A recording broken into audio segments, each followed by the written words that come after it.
Follow if North and South Korea went to full-on war. The truth is the Korean peninsula would really bear the brunt of all of this, and that's where most of the fighting would take place. So we know that the DMZ between the South and the North is so heavily fortified that neither side can just charge in and go across that land to attack the other. So if the North wanted to step this up and make it happen, what do? Tom, the very first thing we're going to see is large concentrations of artillery and missile fire from the north against targets in the south, for example, Seoul, which is just a little south of the DMZ. What's interesting is those firing positions are on the north slope of the mountains that define the DMZ.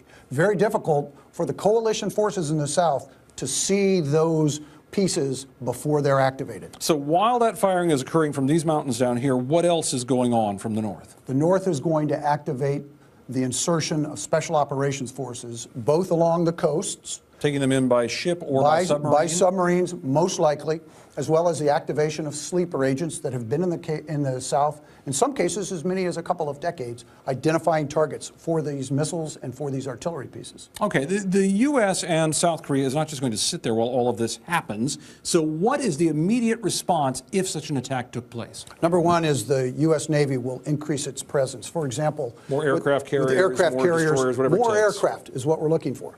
So you have aircraft that's in Japan, you have aircraft that's in South Korea. You now have these aircraft to go against these firing positions that are targeting the South. It's called the counterfire fight. And once that's accomplished, they will then go after the command and control capabilities as well as the air defenses. Communications, air defenses, you all got of that, so they can control the sky. Completely own this airspace above North Korea.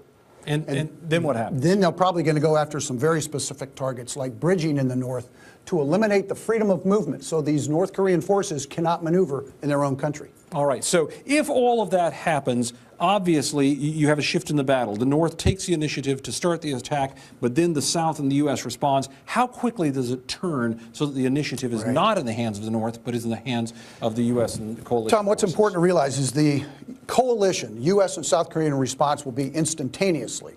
However, the control of that will be over the course of probably 3 to 4 days, and the momentum will shift toward the coalition. And their objective is to maintain the armistice.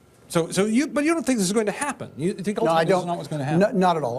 I think the risks worst-case scenario are way too high. The North understands that, and the United States and South Korea certainly understands that. So what would we expect? Mostly limited objective attacks. Not unlike what we saw before. When they bombed those islands, when they attacked the boat off the coast, that sort of thing. You've got it, where the North Koreans will go after South Korean specific targets, not targeting the United States, and try to keep it contained somewhat. And yet send a very clear message that they have a strong new leader and a strong military.